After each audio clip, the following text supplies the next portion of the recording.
Thank you everyone for cluing into this webcast today. I'm really happy to be here and I have this opportunity to kind of share some of the work that I've been doing with all of you. And I'm supremely looking forward to the Q&A at the end, both to hear your questions and see the discussion that hopefully kind of arises from some of this work. So today I'll be presenting on a research project that's in sort of a middle stage. It has been completed at the pilot data collection. Data is no longer being collected in this particular study, but there's no paper attending to it just yet. This project is looking at public defender plea decision-making, where I was working with 3 public defender offices throughout the state of New York and had 58 public defenders take part in this study, and really focusing on trying to open up the plea decision-making, which researchers in particular seem to know less and less about. So to start off, this is probably no news for anyone on this webcast, but for some ground-based context for us.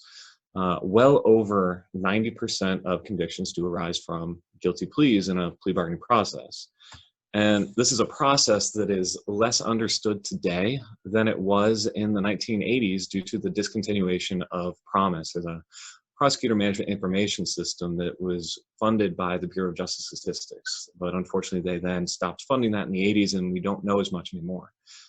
This was a treasure trove of information at the time where those of you that are familiar, and then perhaps some of the, maybe you're not familiar with this, prosecutors, without any case that they were working on or managing, they were required to put in what decision they were making with the case, in addition to an explanation of why they were making that decision. So this offered rich information from the prosecutors on case dismissal, plea bargaining, and explicit rationale for each decision that was made along the way. We just don't have that data anymore due to the discontinuation of that system. Thankfully, there is a Lions database for the federal system that's starting to come up, but that's still pretty problematic and still difficult to kind of wrangle when a single month of data is 2 gigabytes in size.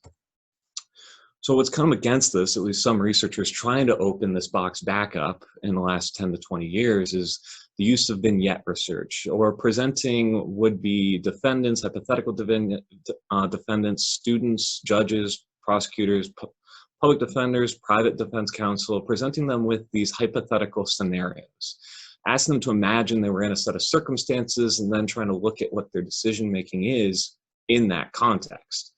And this is something I'll be building upon as well today. And there's been some real fruitful gains from that, but still some limitations. And this is going with still trying to work with the overarching administrative data sets, but both kind of have some limitations where it's really difficult to figure out process and why. If you tell someone they're in this hypothetical scenario, you give them 2 paragraphs, you don't know what they necessarily were looking at. You don't know what made them make the decisions that they had. And as you all know even better than I, when you're looking at administrative data sets, you're looking at the, as a working example, the millions of arrests that take place in the state of New York and what happens to those arrests.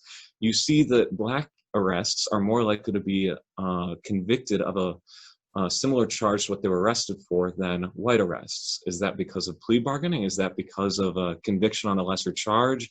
You just can't tell from these administrative data sets, and you further can't tell what it was about the prosecutor or defense counsel in that case that led to that case being pled out the way that it was. So in the talk for today, I'm going to be talking about an alternative approach, and the alternative approach that I used for this study, where rather than presenting public defenders or respondents with a static vignette, it's putting them in an interactive, dynamic environment where the public defenders must engage with the scenario actively and agentically in order to obtain the content and evidence information that matters most to them. Rather than giving them all the information at once, the received content has to be navigated to. And this will start making more and more sense as I go through this presentation. The public defender is not just passively receiving information, they are engaging with an evidence overview, clicking through it to then get the evidence in the case docket that was evaluated in this study. This is pretty similar to what you could think of as an interactive and dynamic decision tree as opposed to that static vignette, where each respondent and each defender in this case goes up and down this tree where you start with the defendant, you can go to different domains of evidence and then specific pieces of evidence within that domain, and then you get your content. But you have to navigate to each of those pieces based upon what you want to look at. And that's the current study. This was done with a novel web-based data collection platform called Beyond Vignettes that one of my best friends and I put together for the purpose of decision-making research. We were struck by these static vignettes as being just not as helpful as we'd like and not really able to test the questions we want, or we want to see more of this process. And so this was our way of trying to unpack process in a process in the court that is not well understood from a research perspective. With this platform, then, we implemented an interactive evidence overview where the public defenders were presented with a case docket of 4 charged defendants. And they had to navigate through this tool to get to see what the evidence was against these 4 defendants. And every choice throughout their time in this platform was tracked. Everything was seen, everything they looked at, everything they didn't look at, how much time they spent on everything. Everything is seen so we can look at process and then link process to decisions. Now, the 4 defendants in this evidence overview were varied in terms of both race and evidence strength. The first 2 defendants were Brad Walsh and Tyrone Robinson. The strongest evidence was against Brad Walsh. And I'm saying strongest and second strongest because I'm using evidence information that comes from a police foundation report where they sat down with judges, prosecutors, and defense attorneys and focus groups to get them to standardize the rank order of various pieces of evidence information. And that's the evidence information I'm using here. I can't say the exact likelihood of conviction at trial, but I can say that the evidence against Tyrone, based upon this report and based upon the courtroom actors' feedback, is stronger for Brad than it is for Tyrone. Next was Alex Washington and Ryan Anderson. And you'll notice at the end that there's a racial listing there. Race is not explicitly given to the defenders. It's implicitly given through these names. These names are coming from the employment audit literature, where the exact same resume is sent out to one employer, but the name at the top of the resume is changed from a stereotypically black name or a stereotypically white name. And this is predominantly based in the Northeast, which is also where this data collection took place. So Brad is a name that's over 95% of the time will be a white individual in the Northeast, whereas Tyrone over 95% of the time will be a black individual. Now, Alex Washington, Ryan Anderson, Alex and Ryan, those are more race neutral first names, but those are racially informed surnames, where Washington in the Northeast is 97% black. Anderson is around 98 to 99% white. So this is trying to get at 2 different ways of conveying this implicit information to look for potential implicit biases by race in this plea bargaining process. So at the end, when each of the defenders were asked about the likelihood of conviction at trial, I'm not so concerned about the specific numbers they give. I want to see if they're saying Brad has a higher likelihood than Tyrone, which is higher than Alex, which is higher than Ryan. Is the rank order based upon the strength of the evidence, or is the rank order based upon some additional information that was conveyed in the name that entered the person's decision-making, perhaps without their immediate awareness, thus trying to test for implicit bias? So the data collection took place in 3 stages. The first stage was an initial survey questionnaire, including a host of battery of questions on demographics, years of practice, how many years you've been a defense counsel, how many years you've been a lawyer, and then average caseload. After this initial survey was filled out, the defenders then had 10 minutes to engage with the dynamic and interactive case docket, really where they had the evidence overview, to acquire the information in the study on evidence strength. And once they finished either they got enough information, they felt like they were ready to move on, or the 10 minutes were up and they were kicked out, they then had to answer a series of final questions for each of those 4 defendants. First, likelihood of conviction at trial for each of the 4 defendants. And then whether they would recommend that the defendant accept a guilty plea deal for a 50% reduction from the post-conviction anticipated trial sentence length. Apologies. Trying to hit that language so that then this could be placed across jurisdiction, given the 3 different public defender offices, each one with its own potential going rates. So a specific number might be misleading. In this case, then it's just a 50% reduction off of whatever would be expected if convicted at trial. And in addition to those two was a text box, recognizing that plea bargaining isn't a direct entry of yes, no. There's a conversation that takes place between the defender and the defendant. And this was a way to let the defender have that opportunity to engage in something akin to that, or at least explaining what they would say to that defendant, as opposed to just the likelihood and that recommendation. Now, just to quickly talk a little bit more about this platform. It's a web-based client, so everything for this was just on a website. There wasn't any software to put on these computers for the data collection. It was done in a way where I don't have the extensive programming background. My best friend James is the one that had the extensive programming background to build this. So it's built in a way where I can use the interface to then produce this evidence overview and customize the content for this data collection and future studies building off of these initial results. This decision tree of content that you create through this interface is then the foundation for the administered study. You create almost like a hierarchy of the information you want. In this case, then, defendants, domains of evidence, specific kinds of evidence, and then the content that goes with those kinds of evidence.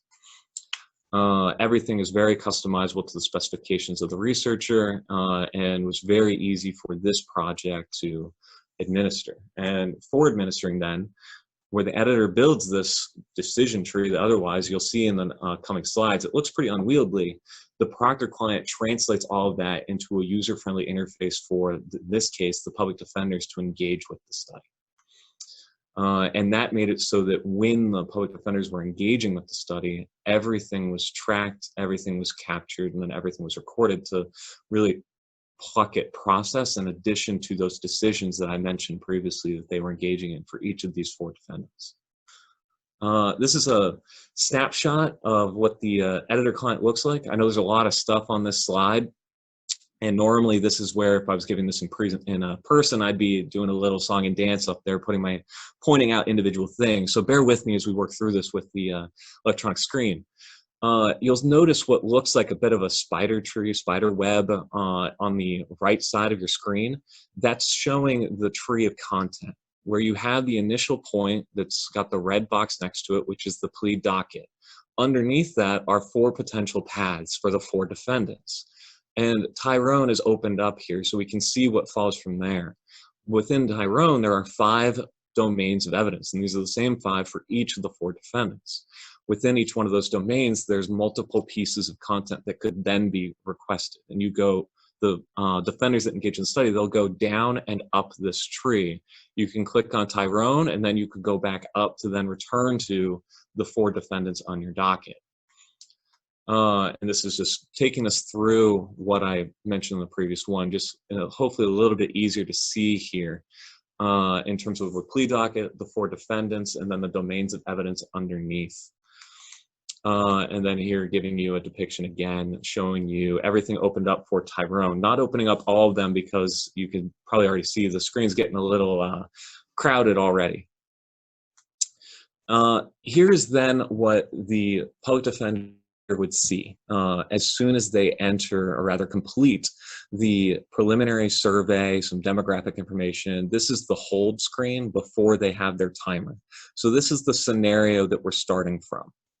And I'll read this for you, as I'm sure many of you are already reading it on the screen, so we just kind of all have it in our mind as we go forward.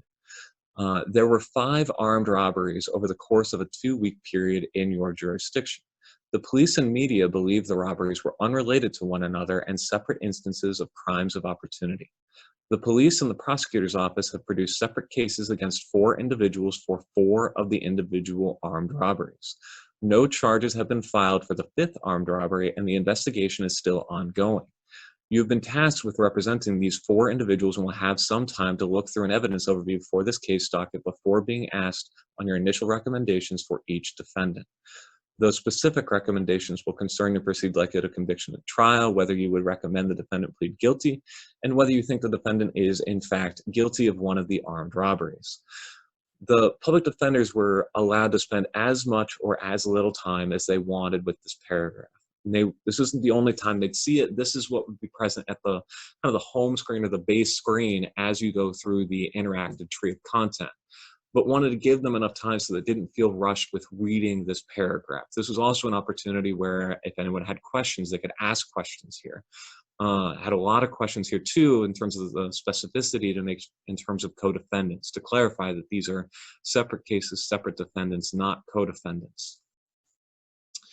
Once they felt they had taken enough time, they then were able to go into the study. And now you'll notice there is a countdown timer, and there are 4 boxes on the screen for the 4 defendants. Those are the buttons that they could click on to go down and then up this tree of content.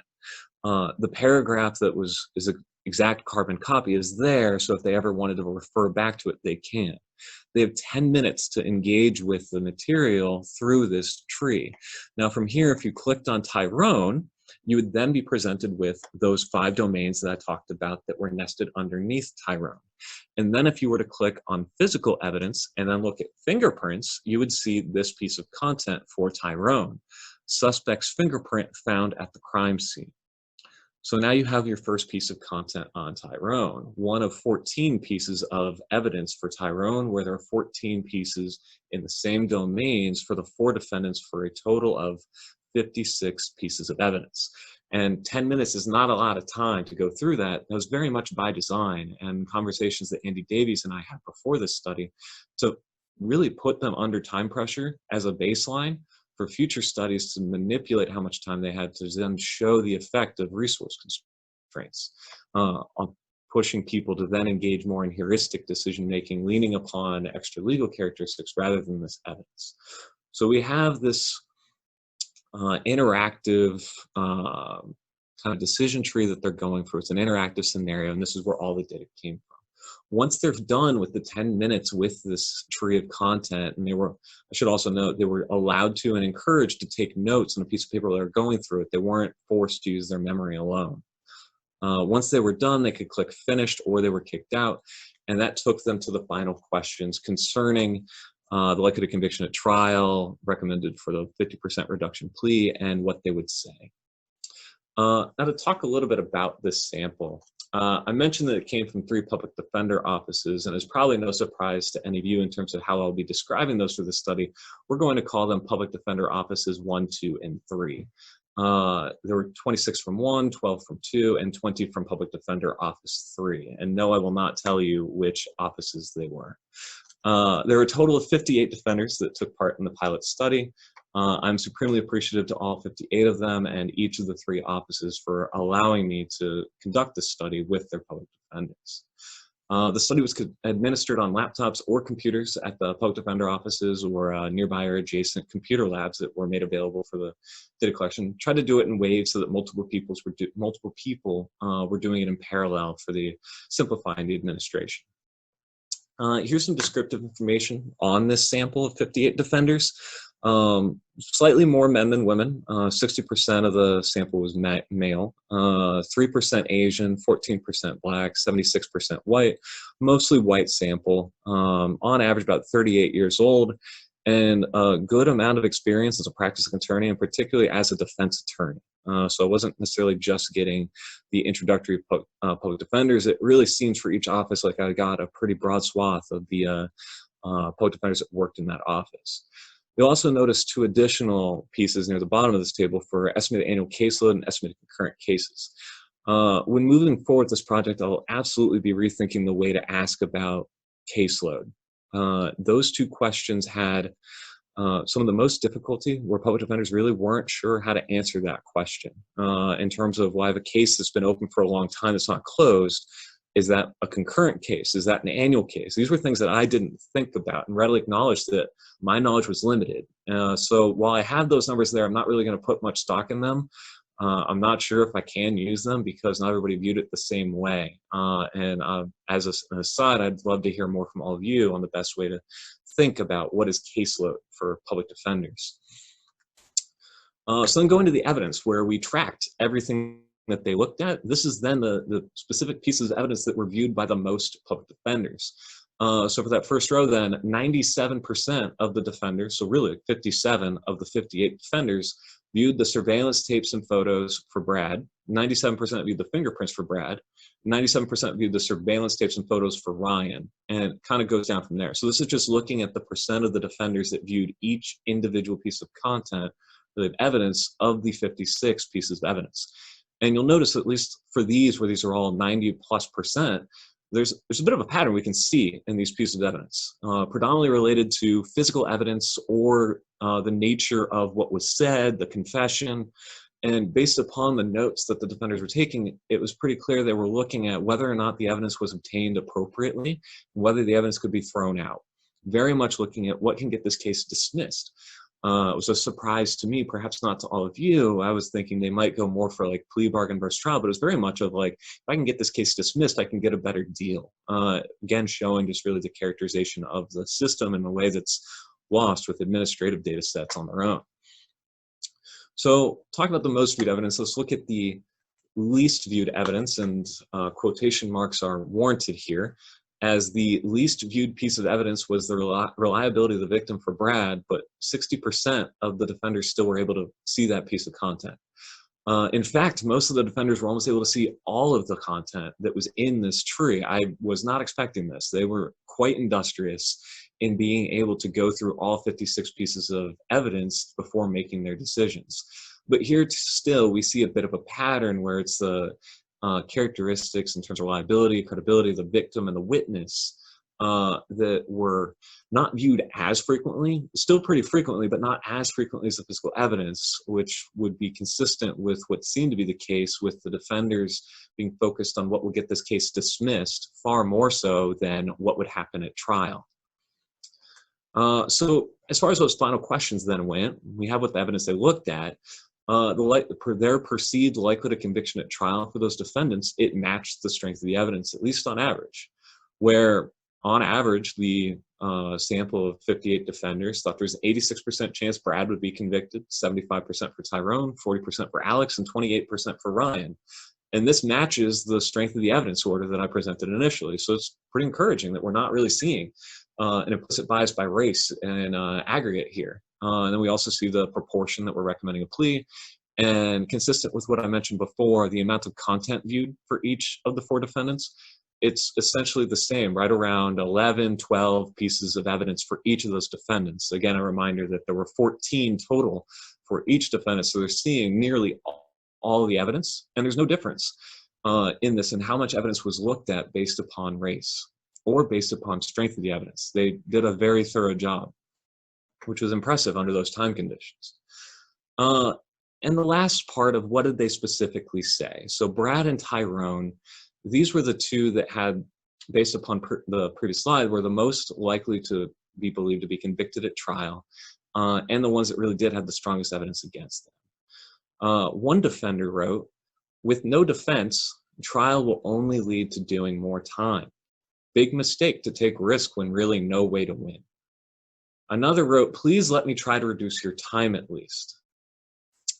Another wrote, "I rarely encourage people to really consider a plea offer, but this is one of those rare instances. Based on what we know now, and obviously anything is possible at trial, there are always surprises, the odds seem squarely against us. The strength of evidence is overwhelming, and this is an opportunity to cut your losses." There's a lot that came out of this. One of the biggest parts, though, that really struck me, and this might be a part of being a decision-making researcher, was I just asked every defender to list a likelihood of conviction at trial with a number in it, and to talk about a 50% reduction plea. And in every single quote from any defender towards any one of these potential clients, there wasn't a single number mentioned.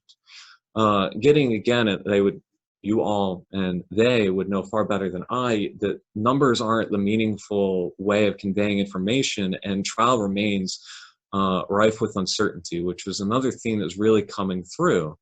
Rather than conveying numbers, there was a lot more of this value language, mistake, cut your losses, bad plea, good trial, or a bad trial, good plea.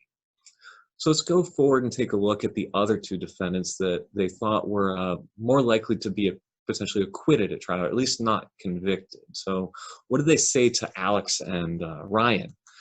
One defender noted, they don't have much. You might get convicted. You have to decide whether to roll the dice. Never know what is going to happen at trial. Again, this uncertainty at trial reigns supreme. I think the plea is a high-based, but there is still a chance that you could face double the amount of time being offered. How do you want to proceed? There are problems with the case, and I think we have good issues to work with at trial. However, this would afford you the opportunity to reduce your exposure. It is a call you have to make. This is a terrible offer. Seems like a very strong mis-ID case with not particularly credible witnesses. Again, a different conversation if there's a non-jail offer. So we see a lot of those themes emerging that I mentioned in relation to the what the defenders said to Brad and Tyrone that are coming through here with Alex and Ryan, just reversed, since now there's a little bit more of an impetus to go toward trial as opposed to taking the plea deal. So to kind of wrap up some of these findings, surprisingly, the public defenders really were able to view the vast majority of evidence items in just 10 minutes time. It was 10 minutes was chosen in believing that that would be stressful and that many more of the defenders wouldn't be able to reach all of the evidence information, but to then give Andy and I a baseline where we then would manipulate how much time they would have. But 10 minutes was more than enough for this, really showing the efficiency that was still present. And the strength of the evidence from those items, where they really did get to go see all of them, rather than the defendant names, drove the resulting appraisals of the likelihood of conviction at trial. Those averages for the perceived likelihood of conviction at trial were consistent with the strength of the evidence. So it didn't look like there were racial biases emerging or any implicit bias then impacting the assessments from the public defenders. However, one defense attorney remarked during the debrief, quote, "The names were racialized? I didn't even notice. I've only ever had 5 white cases. I figured they were all black," end quote. In chatting further with this attorney and this particular office, over 90% of the clients in this office were a minority, either black or Hispanic. In that particular context then, a name is not conveying the same kind of information that we would otherwise think it would more broadly. Again, showing how important these courts are, these communities are, and these contexts are. In this case, then, it wasn't so much that there isn't necessarily racial bias in the sense to say that they had a racial bias. It's just that the name did not actually convey racial information. In this particular office, for this particular attorney, race was a constant for each of those potential clients. The name conveyed no tacit information. The defenders, still beyond that, really prioritized the physical evidence and were comparatively less likely to look at the credibility or reliability of the victim and witness. And this also came through with collecting the notes that they took as they were going through it. The physical evidence information was written down much more, particularly in relation to whether due process was followed, Miranda rights were properly done, chain of evidence. Those were the main things that were being noted, not so much whether the witness of the victim was reliable or credible. The defender's statements to the specific clients emphasized the uncertainty at trial and really cast the trial or the plea in a positive and negative light, dependent upon the perceived likelihood of conviction at trial. If they were thinking that the likelihood of conviction at trial was high and much higher than 50%, then they were saying this might be a good deal, an opportunity to cut your losses, minimize your exposure. Some future directions, since I mentioned that this study is more in a middle position, where obviously there's a lot of data collected. To me, very interesting findings, but I very much look forward to getting your take on it, but there's still more to do. I didn't do enough yet looking at how much time was spent on each defendant and each piece of content. So I have whether or not they looked at it, but there's also more information that'll be gleaned by looking at just how much time was spent. So then my suspicion is that not only did they go to the physical evidence more, but they also spent more time with the physical evidence than they did with the reliability or the credibility of the witness and the victim. And everything thus far was descriptive, which in my opinion is still pretty powerful, but there's still room for engaging in more statistical modeling, particularly from just research perspective, to see it, how gender, race of the defender, and then the political ideology of the defender is related to these plea recommendations, and then the rank ordering that each individual defender had for these 4 defendants. Further studies beyond just this study, so not just with this data, could expand upon this randomly assigning individuals to different amounts of time, something I've been mentioning a few times now, to test resource constraints, to try to build evidence on the effect of resource constraints, which could then ideally be used for advocacy purposes, or at least to blunt the efforts towards cutting budgets for indigent defense. Further expansion is still needed.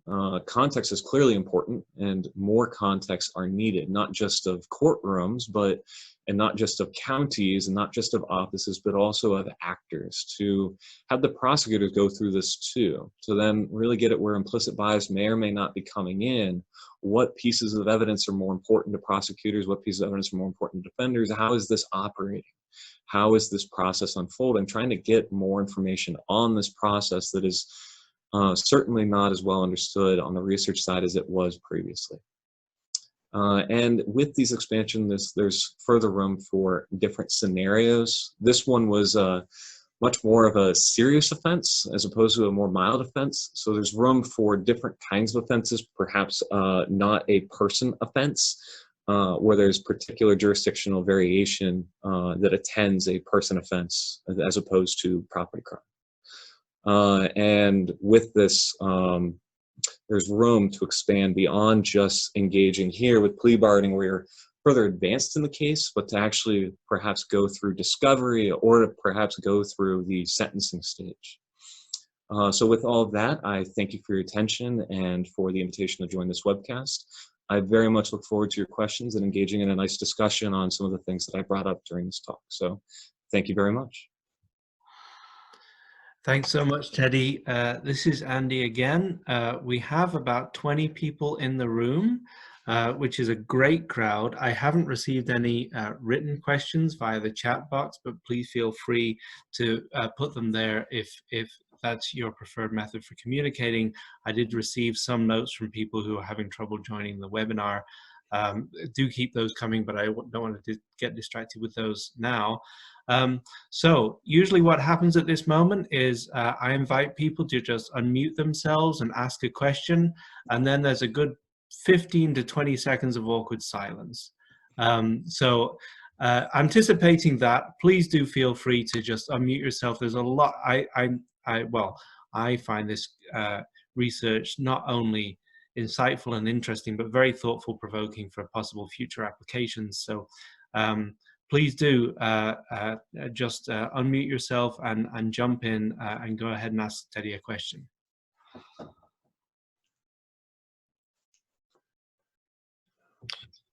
Hi, this is Bob Berukowitz. I'm wondering to what extent you think defenders were, if they were considering the racialized names, considering the likelihood of conviction based on race bias in the trial as opposed to other factors. Oh, that's a great point. And that's where I guess that'd be a good point of getting into mechanism then, where there's then an anticipation that conviction would be altered based upon race, and then whether or not it's that individual's implicit bias as opposed to the machinations of the system. Yeah, no, that's a really good point. That could be present. I think we're going to have to expand the debrief next time with the defenders to then really ask them about that, and then to try to unpack whether or not they first identified the racial context and the racialized names, and then whether they were viewing that from their own decision making, or whether it was then, as you're putting it then, a rational calculus based upon expectations for later stages of processing.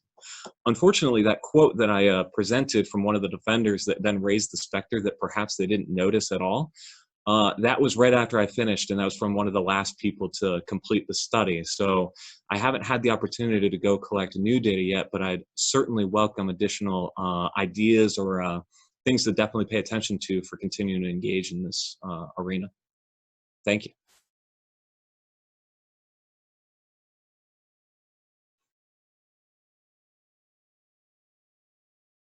I see a question or a couple questions in the chat. I'm happy to take those unless somebody would like to unmute to go with one of those.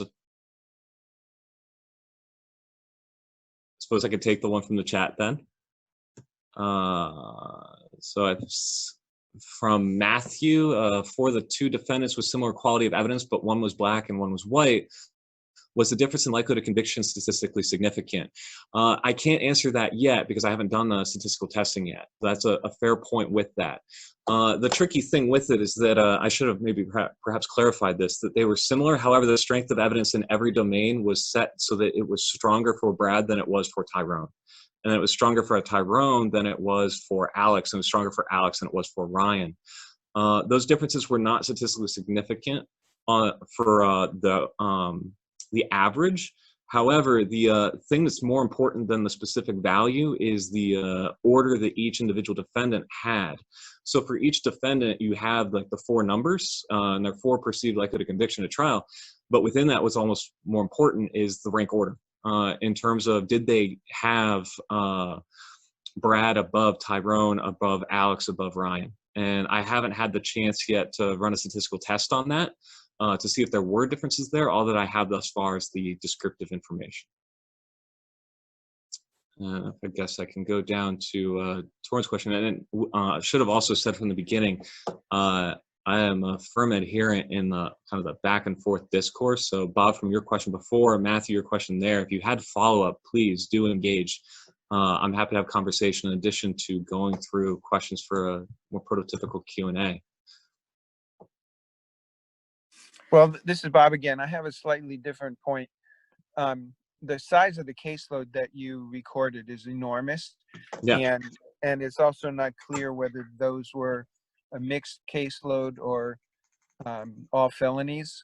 And I guess my suggestion is that when you ask the question in the future, you ask about the number of new cases they get every month or every year and how many pending cases they have, and then distinguish them by types of case. Because if somebody has 400 misdemeanors a year, that's very different than if they have 400 felonies.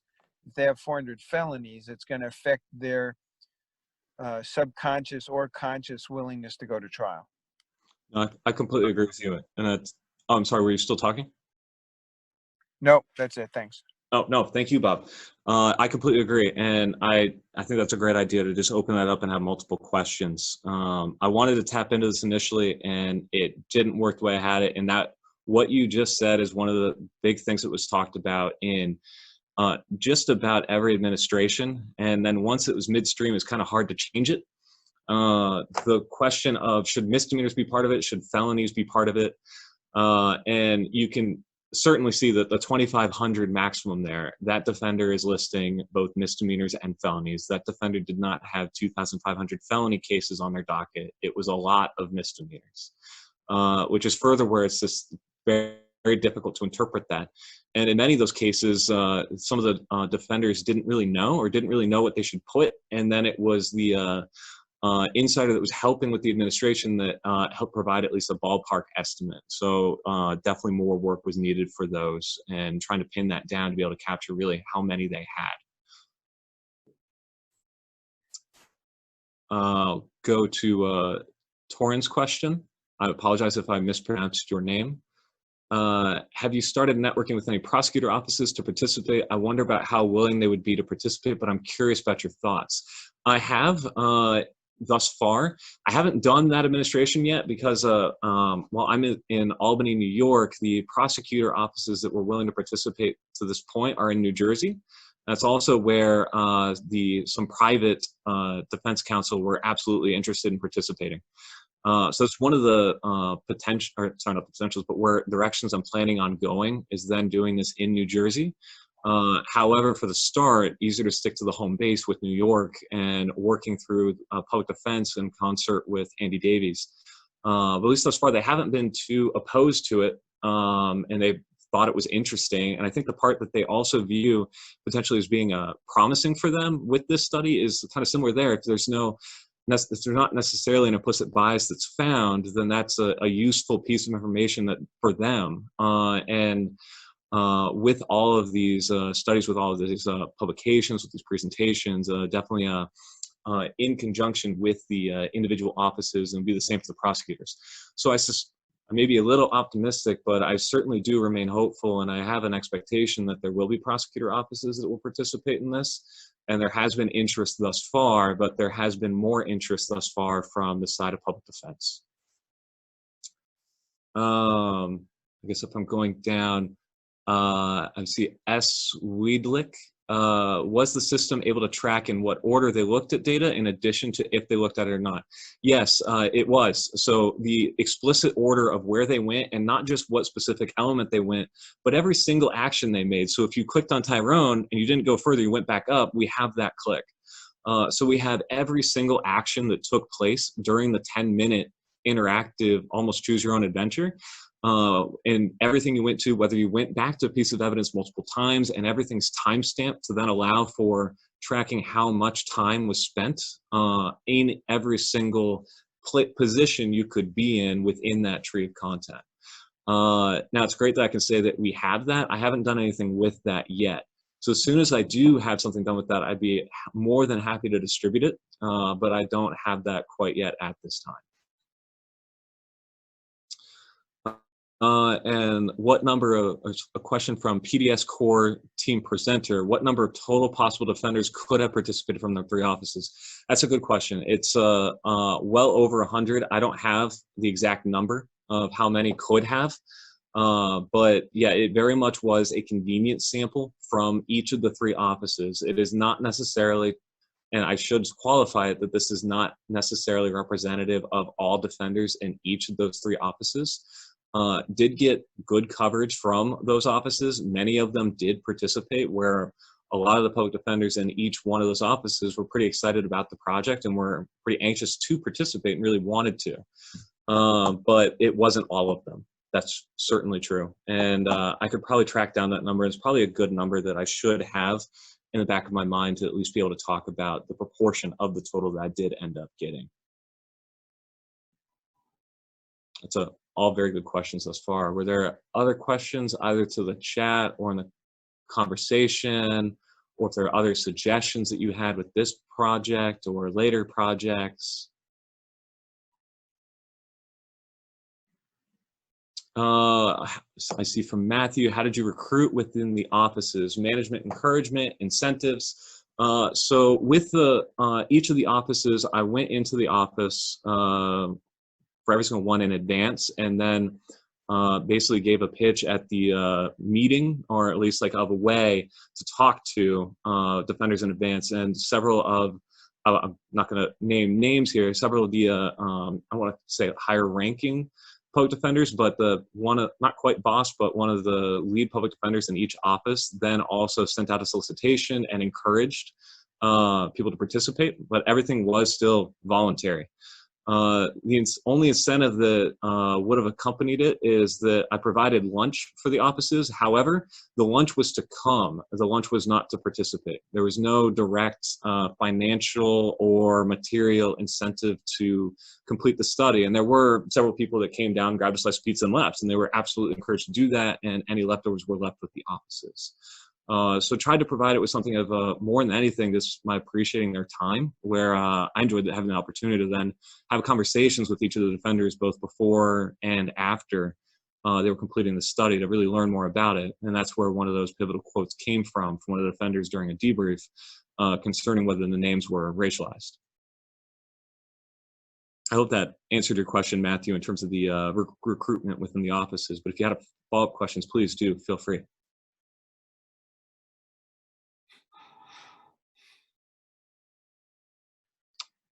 Other questions, comments, concerns, or even reactions to some of the things I was talking about, or even more importantly, if there were points where you disagreed with any of the comments or interpretations I was making, I certainly welcome any kind of type of critique where you are an audience that knows more about this than anyone else.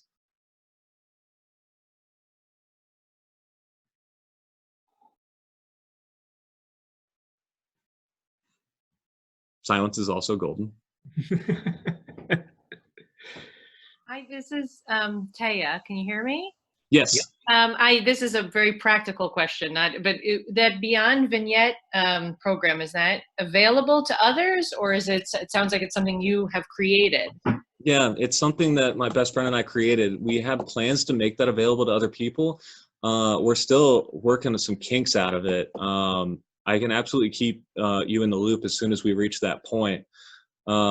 We had a couple bugs that we had to fix. So we felt more comfortable with just me doing it, where if there's a bug, I can either fix it or call up James right away and get him to fix it. And we'd hate to do that to somebody else that was then using the platform. But it is like, all plans are for this to be something that anyone could use. Great. It sounds terrific. Oh, thank you.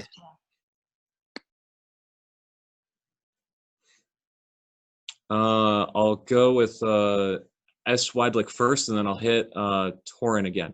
I found the 10-minute limitation to be very relevant. We found that our misdemeanor practice gets about 10 minutes per client at the initial meeting if the client is in custody. That's great. I mean, not great for the 10 minutes, but great that this limitation is relevant and something that can be played with. Although in that case, I think it'd probably be more comfortable like doing this with misdemeanors and then saying 10 minutes, where that's probably going to be more generalizable. I fully understand that no defender actually only has essentially 2 minutes and 30 seconds to go through a felony case. But I'm glad to hear that the limitation also has some other basis other than what we were trying to do for a baseline. I do think that is something that can be played with, and that this then offers a way to get some, oh gosh, what's the word? Replicable results across contexts that could then really be leveraged and manipulated to kind of show what's going to happen if that 10 minutes is turned to 5 minutes. From Torin, is there a reason you didn't randomize the names and the other features? I can see how it would hurt with sample size given the difficult to reach sample, but it might strengthen any effects you're looking for. To be brutally honest with my own study here, I didn't think the results would be as compelling at the beginning. I thought this would truly just be a pilot to then inform a second study that I would then do exactly what you're suggesting. However, the results already from this pilot were pretty demonstrable and pretty, I mean, from my perspective, and I know it's a myopic one, pretty compelling. And very much helpful in terms of looking at the docket. The one concern in part is want to have at least two. I mean, the part, if I'm interpreting it correctly, randomizing it by another feature could absolutely do that, but sample size is a huge problem without knowing how many respondents I'd necessarily get. The next administration, knowing that it's reasonable to be able to get more than 50 respondents, I'll put in more of a randomization. But with the first shot, I wasn't sure. Sample size was a big part. How much is this really going to operate the way I want it to? Okay, that's great to hear. I'm excited to see this work published. Oh, well, wow, thank you. That's very high praise. But yeah, no, it very much was idiosyncratic.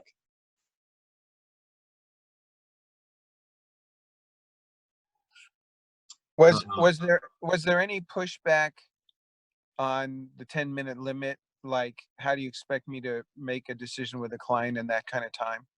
Absolutely. Not necessarily from all of them, because a lot of the defenders seem to get an idea of kind of like this is a baseline.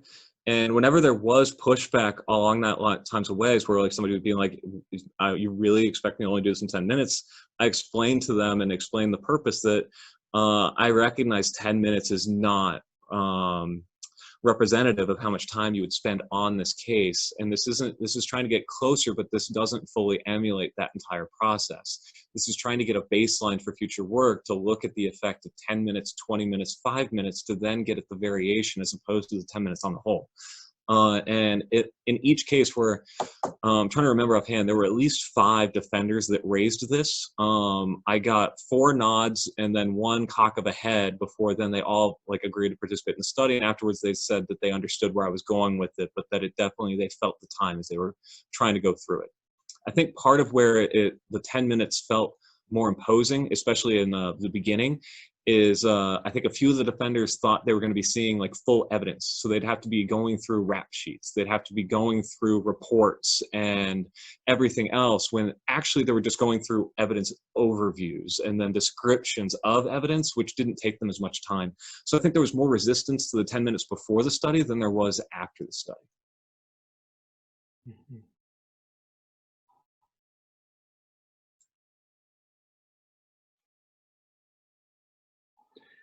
Just building on that for a moment, Teddy, I'm taking advantage of the silence. We have about 7 minutes left, so if anybody's desperate to ask something, you should certainly jump in. Getting right to the point, in New York, of course, we're having some discovery reform come in on the 1st of January. And one thing that we hear anecdotally a lot is that defenders are now going to be actually they're very positive about it in principle, but also expect to be overwhelmed by enormous amounts of videos that they'll have to review and things like that. It was put in my mind because of what you just said about they were looking at overviews of evidence as opposed to having to really look at the evidence. But do you see a possible application to this research into a change in the volume of evidence that one is required to actually review? Yeah, I mean, I think there'd be a way to do that where you could build one with the broader evidence you would have, and saying you can actually tell them that this is then under the conditions before this change in discovery, and you could tell them this is under the conditions afterwards, because you could specify the conditions here to say that this is the world you're operating in. These are the rules of discovery. These are the rules that are present now. And you can then evaluate how they go through that overview, knowing that context, and then you can evaluate their decision making later on. Do they advise clients differently based upon this and based upon the evidence that they don't have? Based upon the change discovery, do they then view cases that don't have that evidence differently? And that's really what I would then be interested in, given the nature of changes in discovery, particularly with information potentially not being turned over in the manner that it should be. If they know that that's the case, do they then view the absence of evidence the same way? Especially exculpatory evidence. Does that mean that that evidence doesn't exist and isn't there for that case, or does that mean that it might exist and I don't see it now? I imagine many of those signals will be changing, and this would be a way to get at some of that in a way where it's not necessarily explicit, in the same way that the names aren't necessarily explicit. But at least that would be my 2 cents on that. I do think there'd be a way to do that. It's totally fascinating possibility, partly also because simultaneous to the discovery reforms, the defense in New York are getting more resources. So one can imagine that kind of 4 quadrants of a defender with more discovery and more time, a defender with more discovery and no time, and so on and so forth. Yeah, no, you could make a very compelling 2x2 with that. And it wouldn't have to be like this one with having racialized names either, since the purpose there isn't so much looking at implicit bias, it's whatever the purpose is. Excuse me. They could be any defendant names, any defendants, could be pictures instead, based upon the purpose. And I don't think race would be a key element of that. That ends up being what academics sort of default to. But in that case, I think that that'd be a much more compelling, practical one to just focus on discovery and then resources. Mm-hmm. And if you ask about the resources in particular with regard to investigation, because depending on if they have a lot more videos to look at, but they have paralegals to look at them, or they have investigators to look at them, Mm-hmm. and whether they have videos or not, does it make a difference in how they advise their clients if they have investigation available or if they don't? No, that's a great point. And that's the other way that this study could have been done is rather than having it with a 10-minute timer where they're kicked out, giving them a pool of resources.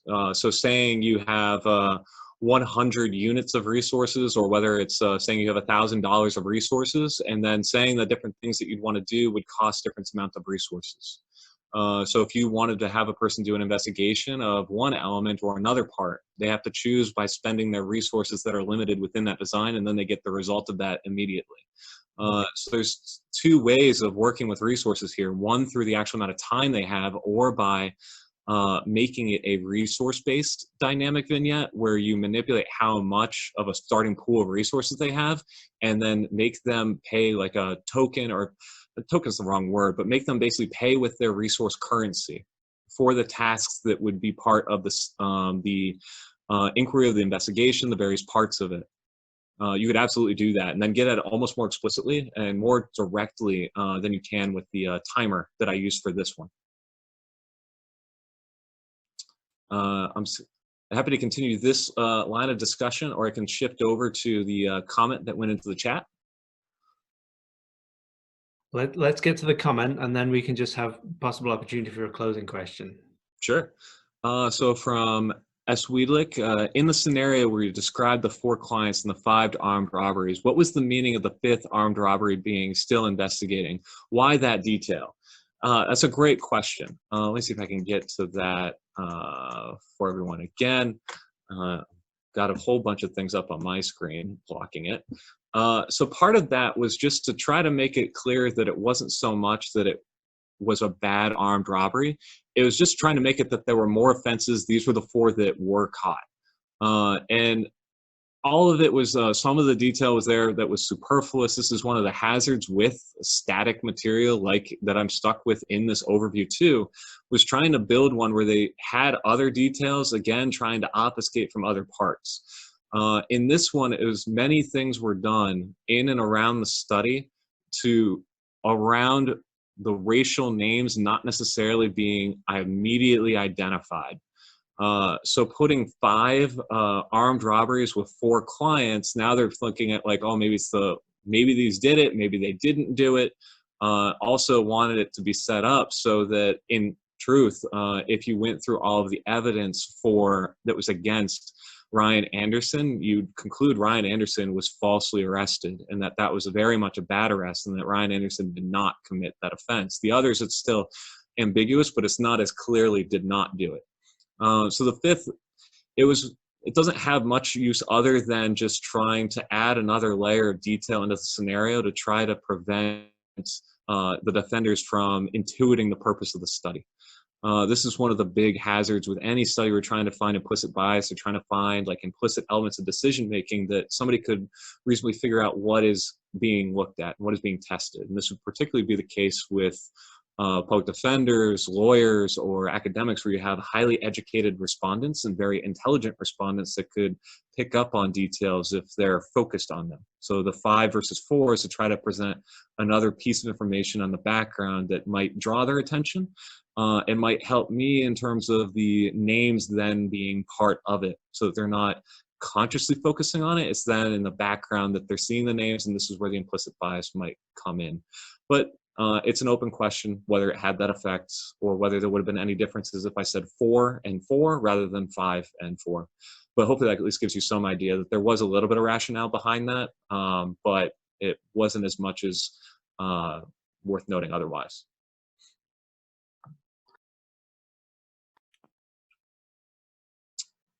I've got another comment from Torin. Given your background and what decision-making researchers know about overweighting of small probabilities, I'd love to see how the more standard risky gamble results generalize to this real-life risky decision-making space. If defendants and defense attorneys are overweighting unlikely convictions, that makes the persuasiveness of pleas even more in favor of the prosecutors. I can tell you're at least somewhat read up on behavioral economics and probably some of the work of Daniel Kahneman. I thoroughly appreciate and love it. That's also part of why that same work is why I don't focus as much on those probabilities, because people aren't very good at numbers. I think I can maybe go to this briefly. On the interest of time, I'll hold off. With that and with some of the stuff I was at least looking at here, and I'll get to the second part of your question, I found that the inflection point where they were sort of indifferent to the plea was actually at 60% likelihood of conviction as opposed to 50. So it wasn't 50-50. So already finding that there's some nonlinear weighting going on, and it wasn't just strictly 50-50 as would be expected under the shadow of the trial model or like a pure rational choice model. So people are weighting these probabilities as they go through it.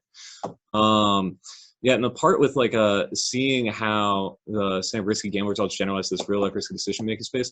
The other thing that goes on with this, and this is where it's very difficult with a lot of this to go forward, is I'm trying to force them to make it so that this is decision making under risk. But every single comment that one of those attorneys made was that this is decision making under uncertainty. It was not decision making under risk. There's no real known probability of conviction in trial. They can give their perception, and I make them do that to try to go through this and to look across these cases, but trial is then uncertain. And then this is where we're going into a further different domain of decision making, where it's not the decision making with the standard risky game, but we're now in the decision making under uncertainty, where certain parameters of the overall calculus are not known, or they're known with some variance or some ambiguity. And I think there's a tremendous room for an application to that, particularly to plea bargaining, by trying to apply decision making under risk, which is starting to be done a little bit, particularly with some of Sean Bushway and Alison Redlick's work, but then pushing further with bringing in decision making under uncertainty. And then bringing in those elements in terms of the uncertainty of trial, how to operationalize that in a strict decision-making lens.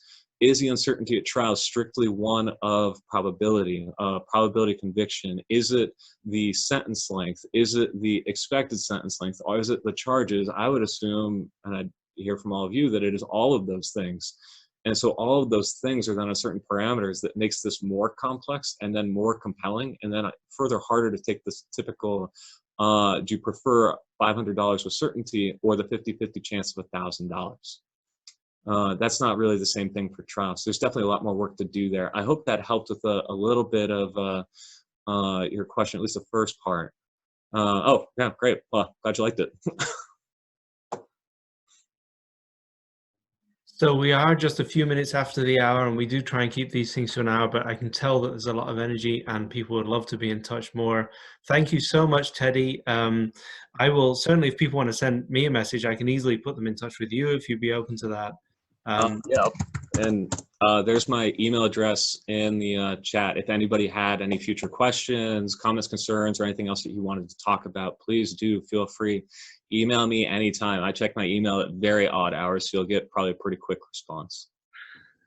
Awesome. Well, thanks so much. Thank you, everybody, for joining us. Again, if you have any other ideas for future webinars like this, please do get in touch. But the greatest thanks due today to Teddy for a really, really interesting presentation. I hope you all found it as interesting as I certainly do. And look forward to seeing you again. Oh, thank you, Andy. And thank you all for participating. Truly, this was a wonderful conversation. And I also really gained a lot and learned a lot from this. I'll be applying in the future work under this umbrella topic.